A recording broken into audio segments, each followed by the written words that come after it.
What's up guys, Trader Judd here, back with you with another weekly Forex Outlook video where we go over 10 different pairs. We were going over 3 different time frames, but in order to save time, I'm now just doing one time frame. The 4-hour time frame only is what we'll be looking at. And just want to take a second to say thanks for all the people that are continuing to support me. If you enjoyed these series, if you're getting something out of the Trader Judd YouTube channel, please share it with your friends, with any traders that you know, or if you're in any groups, go ahead and share it, because I'm just trying to help as many people as I can and continue to grow this channel. So if anybody and everybody could please share this, I would be greatly appreciative. So let's go ahead and get started. So looking at EUR/USD, we can see the crab pattern from last week did complete. I did let everybody know that it did complete. In the Telegram channel, as well as on my new YouTube page, or not YouTube, my new Facebook page, excuse me. So if you're not on that, go ahead and join up. I'm going to do better at just letting you guys know when setups are nearing, right, when you have opportunities. Like last week when I told you that EU and GJ both completed, I told you not to get in, and I'm not going to tell, it's not going to be signals per se. I'm not going to tell you when to get in and things like that. You're going to have to use your own judgment for that. However, I will let you know when I see things that are favorable or nearing entries, much like I did last week. But as you can see, EU completed the crab pattern last week. And what we're looking for with EU now, I've adjusted this trend line. It did break this trend line, but then dropped down below it, or back below it. So I adjusted this trend line just a little bit, and kind of what we're looking for now is either a continuation of the completion of this pattern, which would be bullish momentum upward. However, we're not going to be oblivious to the fact that we could see a double bottom or a retest of this trend line drawn down here, or something along those levels, because this horizontal line right here, the support and resistance level, was respected. And normally I have trades that I hold over the weekend. This week, or this past week I should say, I didn't hold any trades. I closed all of this out, so I'm waiting for more opportunities to buy on EU. Kind of what we're looking for, if you are currently in this, what we're looking for is multiple take profit levels. The first one being a 38.2, the second one being probably the 61.8. That's a long hold though. You've been looking for, which if you're a swing trader, if you prefer to swing trade, then that's not a problem. Just be aware that right, the completion of patterns, it doesn't necessarily mean that that you're going to see those, especially the 61.8 level reached. So just be aware of that. But this is kind of what we're looking for with EU this week. I am favoring the bullishness of EU this week, especially because of the bullish momentum towards the end of the week. Wednesday, I think, was when we saw this bullish momentum, Wednesday or Thursday. NFP was on Friday. We saw a lot. Well, we saw movement up and movement down from NFP. It was kind of undecided on which direction it was going to go. And so, yeah, that's what I see with EU this week. Moving on to UJ. NFP went bullish on UJ last week. You can see that pretty clearly. It did break this trend line. You can move this trend line over here if you would like. The 110 level is still the quarter point. I'm thinking that we might see price reach the 110 and then drop back down. That would make a head and shoulders. And that's kind of what I have drawn out. However, there is this trend line down here as well. So you can see this zone drawn down below is held really, really well as support. Moving on to gold. Gold has a bat pattern that has not completed yet. And what we're looking for with gold, you can see the zone has been respected last week. The zone was respected really well. NFP for gold was bearish. Broke below this support and resistance level. What was support is now resistance. as well as having this trend line out here, which was drawn a little bit differently last week. The trend line was drawn like this, and you can see price just kind of danced around it. It did break through it, then came back, and that trend line was acting as support, but then broke back below, so it's now as resistance again. Instead of keeping the trend line where it was, I'm going to move it out here. So what are we looking for with gold this week? I like the bearishness of gold. This was a consolidation area that gold broke out of, and so I am thinking this is going to continue to go bearish. We can see that the horizontal line here was broken and retested, and so I would anticipate this to continue downward this week.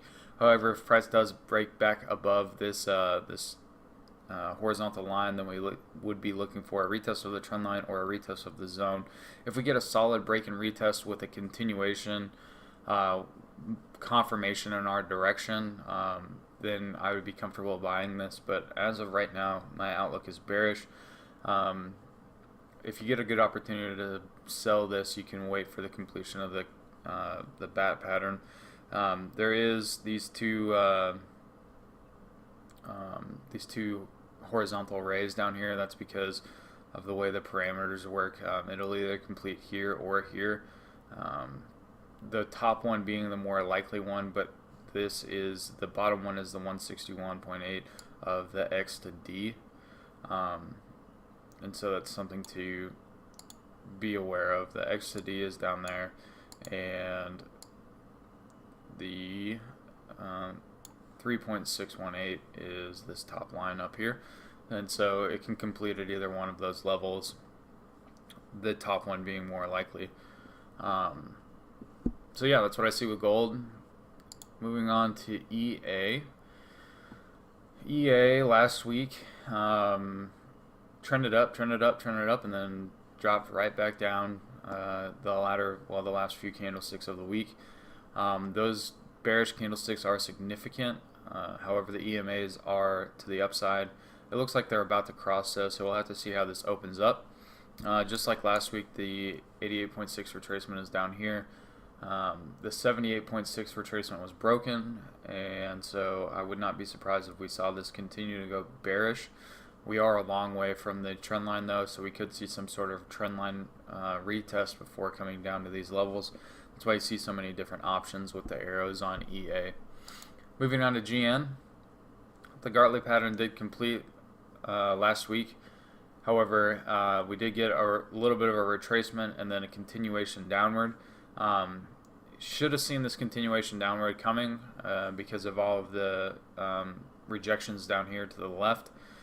Price did reach that zone and then rocketed off of it and came right back up to where the deep completion level is. So this completion is still fine. Your stop loss should have been below this zone if you bought right here. And so if you got into this and you got stopped out, I mean, I apologize, I guess. Although I would, well, I could see why you would have bought off of that. But if I was buying off of there, your safest take profit would have been the 38.2, and I don't know if that completed. I did not buy GN at the completion of Gartley patterns. The 23.6 was wicked, and that was it. So with Gartley patterns, you're much safer trading the C to D than you are trading the completion of it. So that's just something to be aware of. Trading the completion of Gartley patterns is a little bit risky. We could still see this go bearish. That's not out of the question yet. Especially with the end of the week, these two huge bullish engulfing candles. Excuse me. We could see this bullish momentum continue out of this, or we could see something like a double bottom in this zone right here, something along those lines. Looking at AUD USD, you can see the channel drawn and the counter trend line. Prices in between this horizontal level right here and this trend line right here, so that's kind of where we're looking for price to go. Price to end with a bullish engulfing. Well, the second to last candle was bullish engulfing. And market structure looks to be a little bit confused. It's not really making any significant higher highs or higher lows, lower lows or lower lower highs. So I would just wait for a trend line break and retest with this, unless this major trend line out here is broken and retested. You can see I have this zone drawn. There's multiple rejections of this zone as well. So if we see price break out of this trend line, this zone is so close that I probably wait for a break out of that zone as well before buying long term. Looking at GU, this bottom horizontal line was respected. GU attempted to be bullish most of the week, and not a lot of significant movement on GU. This major trend line was broken. We can move this trend line now to out here, something like this if you want, or you can take that trend line away and wait for structure to be more definite. Just know that if you move your trend line out here and then price breaks above it, that's not a very significant level, right? So just be aware of that. That's why I had it left over here. So yeah, not too much wild and exciting with GU this week. Not a lot of movement on GU last week, and so I don't know. I'm bearish. Outlook on GU is bearish, just because that's not a lot of significant bullish movement. Even though there was a higher low and a slightly higher high, it's still not significant enough for me to say it's going bullish. Looking at GJ's crab pattern, I believe is what this is, was completed. And then after the completion, we had a bearish engulfing candle. We had this double bottom, however, and then we had the bullish confirmation. I got in on this candlestick right here, the close of this candlestick, and held it until Friday, until this bullish engulfing candle, and then I closed it. I will be looking for buys on this week as well. More than likely, depending on how price reacts to this zone, or if it just goes bullish right out of the gate. However, something to be aware of is that this is in a retracement right now. And so, because we are trending downward, even though we do have upward momentum, we have bullish momentum, it's still a bearish pair. And so you want to be aware of specifically the 50, the 61.8, and the 78.6 levels if you're buying this, or once it reaches this trend line, wait for some sort of reaction to this trend line, because even though it looks like the completion is looking good, we have bullish momentum, this is still definitely trending downward, and that's something to be wary of. So be careful buying this. Look out for the retracement levels of this leg from right up here to right down here. Wait for if you see any reaction to any one of those Fibonacci retracement levels at the close of the candlestick, I would probably advise exiting if you're in a buy. And looking at EJ was bullish most of last week. I had a lot of bullish momentum off of EJ. You can see the reaction off of the 125 level, which is a very strong quarter point. You see the wick, and then it was respected again before it shot up. And so what we're looking for with EJ this week is to see if it is going to continue upward, or if this is just a retracement from Pleasure. I apologize for that. Or if this is just a retracement from this leg right here, which we can see it wicked the 50 and then drop down. However, it was not a significant drop down. We see this huge wick that wicked the EMAs. The EMAs are telling us that this is trending bullish right now. Again, with this, much like GJ, if you see a strong rejection off of the 61.0 or the 78.6, or if you see a bullish momentum coming out of the gate that's a clear rejection of the 50, then I would get out of a buy on that. And last pair of the week, UCAD. UCAD last week had a lot of interesting movement because we had interest rate news. For those of you that don't know much about news, interest rate news is very significant with any currency. It has a lot of fluctuation, a lot of influence on what the currency pairs do.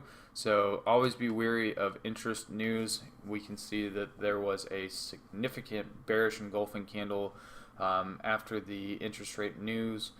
However, the week did finish out bullish, or did react bullishly after that news came out. You can see the levels were respected pretty well as the 1.3 level up top, which is another quarter point. So UCAD does a lot of yo-yoing where it goes up and goes down between levels. So draw your levels and react to how the levels, or to react how price reacts to the levels, I guess. But the arrows kind of show you where we could go. This trend line up top is a weekly trend line. The trend line on the bottom is a weekly trend line as well. This is a daily trend line. So you can kind of see where the significant trend lines are, as well as the horizontal lines, which you can see are respected really well. So that's what I got for this week. I appreciate all the support from everybody as this keeps going. If you like this video, go ahead and hit the thumbs up. Subscribe to the channel if you haven't already subscribed. Later on today, probably during the time that you're watching this, I am also working on a Indicator 101 video. It's going to be on Bollinger Bands, and I will attempt to do another Indicator 101 video this week. If you have any indicators that you want me to go over, that you want a better understanding of, or you want to see how I implement them into my trading, or if I don't implement them into my trading, how I would if I were to do it, go ahead and drop whatever those are in the comments down below. If you have any questions or anything, I'm always available on Telegram, as well as through the Facebook page. It is Trader Judd Trading Group, I believe is what it's called, the Facebook page.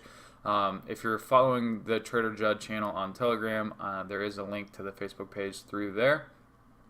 Again, if you have any questions or anything, I'm always available. Please reach out to me. I'm glad to help, and I hope you all have a great week.